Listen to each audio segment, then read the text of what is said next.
past few days I felt like I've been slacking. I've been not getting it done. So if you have not worked out in a while, you probably should, because, I mean, even if you're not overweight, it really does help in a lot of ways. Makes you feel better. Quite a bit better, to be honest. And also, yesterday I came across some YouTube channels of people playing some like really old retro vintage video games. And nobody really plays those games anymore. Maybe like 5-10 people. Maybe a little bit more than that, maybe a little bit less. So a lot of times people who make YouTube channels where they sit around and like play unpopular games and stuff, those are like empty vessels. They're like a carcass. There's like nothing there. And yeah, of course they were making videos for at least a year. You know, I skimmed through the videos. For at least a year they've been making videos, playing games that nobody cares about anymore. And I didn't see many videos with over 1,000 views, just a couple hundred. And I mean, that's one of the biggest things that I think about these days, is just how much are you wasting your time? You know, if you're like working on videos for a year and pretty much none of them get over 1,000 views, they only get a couple hundred views, like, and the videos are like an hour plus long, and you're just like wallowing in video games and stuff that nobody cares about anymore. It really makes you think. Well, actually, some people don't think. Some people don't snap out of it. They're like, wait a minute, maybe I should like try to make videos that would get more views, just a little bit more views, you know? So again, there's people that are really good at optimizing, making videos that are gonna trigger the algorithm and get hundreds of thousands of views. And it's easy for them. It's all about the state of mind that you're in. Like, okay, how am I gonna make clickbait sensationalism videos that are gonna get tons of views? How am I gonna stay with the latest trend? I've seen a lot of people try that and fail miserably as well. You know, so you got all these, like, I've seen it. You know, it's kind of played out by a lot of people that they fail miserably too. I'm not gonna lie, they fail miserably. So just because you're playing unpopular games doesn't mean, like if you just start playing popular games, like the latest and greatest video games, like a lot of big YouTubers do. You know, anytime like a new game comes out or whatever is the most popular, that's typically what they're gonna play, because it has the widest appeal, the widest accessibility, the biggest possible audience. And when you're playing like obscure video games that like only people that are nostalgic care about, it's just not gonna be any good. So and you know, typically women don't play those nerdy dead games. And one of the channels I came across, it was literally a girl playing obscure games that nobody cares about anymore. And they were only getting a couple hundred views. And I was just thinking, like, you know, if they just like made different types of videos, they would probably get a lot more views. Some people, like, you know, when they start a YouTube channel, they're like, I'm only good at video games. You know, a lot of people are like talentless. They're completely talentless. They have no talent. But you know what they're good at? Guess. They're good at video games. Because everybody is good at video games. So they come up with the bright idea that they're gonna make a gaming YouTube channel. A gaming YouTube channel because they're good at games. Besides doing schoolwork and working a boring, mundane, basic job, they also know how to buy and play video games.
listen to somebody reviewing food when they're like a vegan and they can't stand the texture of meat.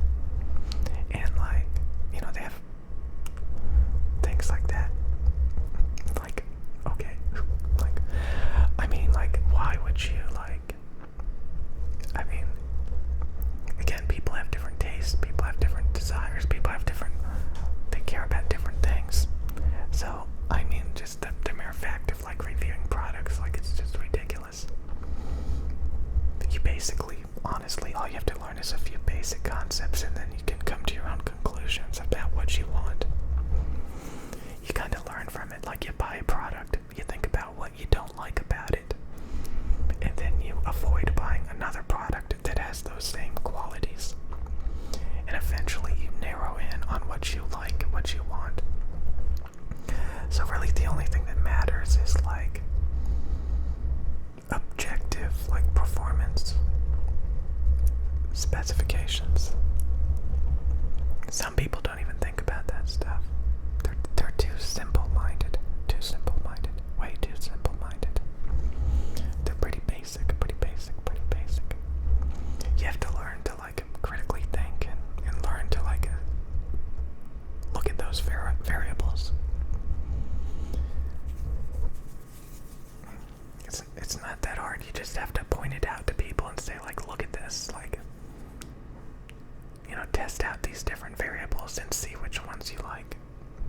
Which ones are a deal breaker? Which ones you prefer? Stuff like that. It's not too hard. Oh, I'm rambling. What was I gonna say? Oh yeah. Again, I pay attention to the analytics on this channel. And over the past, I think, 2 or 3 days, I've been getting about as many new viewers as returning viewers, which is not much. And then a few days prior to that, you know, YouTube was really pumping up some of my videos, so I was getting like 3 to 4 to 5 times new viewers. What does that mean? It means, like, I was looking at my subscriber count the past, I don't know, day, and I literally watched it go down, then go back up a few subscribers, and then go down, and then it just kind of stagnated. By the end of the day, the subscriber count stagnated. It didn't grow.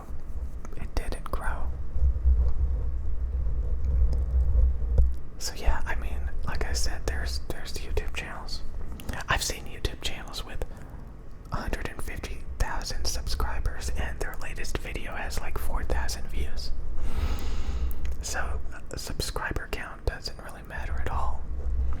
Honestly, it's about making videos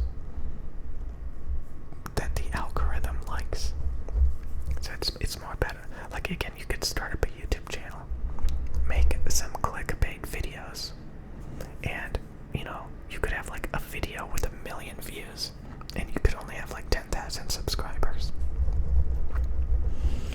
So it has a lot to do with like the individual videos that you make, rather than the subscribers.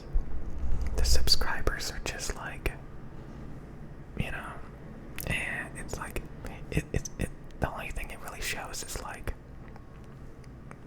I don't know, not much really.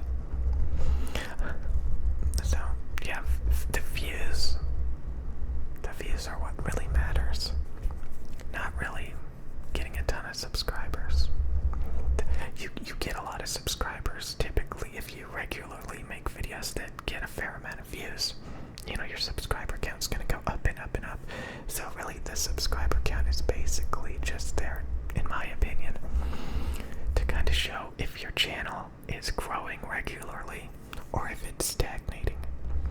But like I said, you know, you can acquire a ton of subscribers, but if your videos start to stagnate and the view count starts to go down, yeah, you're still gonna have all of those subscribers usually, but the videos are just not going to be getting any views. So the subscriber count kind of goes up. It rarely goes down very much. It just kind of continually goes up, and it goes up along with your growth. But if your channel starts to no longer get views, the subscriber count is still gonna linger up there. Wow, I just wasted a few minutes talking about that. So yes, subscriber count doesn't matter, it's the view count. You know, it's about making videos that get a lot of views. And if you're like making gameplay videos about dead games that nobody cares about, like, yeah, like, I mean, you gotta be realistic about that. Gotta be really realistic. So there are so many, like, empty vessels. That's kind of what I wanted to say. Video games, for the most part, are empty vessels. Empty vessels. And, it's more about, like, I don't think it's ever actually about the game. It's about being the entertainer. I think that's the number one thing. But it's pretty crazy that, like, there are actually people that get excited about a lot of these new games that come out, and they're terrible.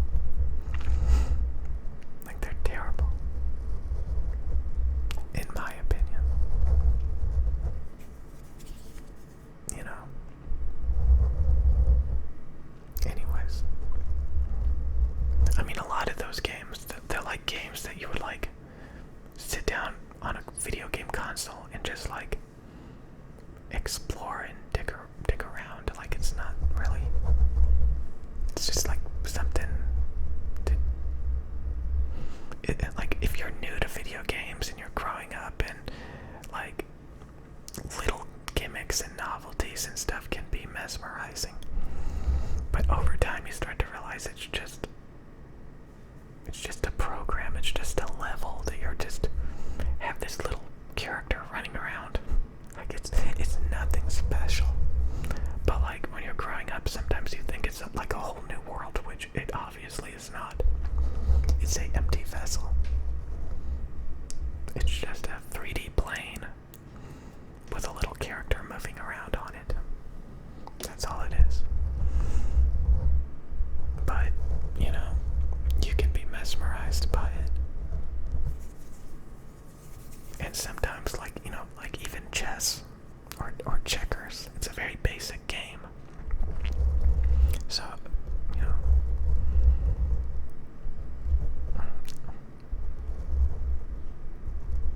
I don't get it. I really don't. I mean, I've had a lot of fun with video games, but I've grown out of a lot of it. And when I reflect back on it, I'm like, who could possibly like this? It's sad. It's so sad. Anyways, I'm going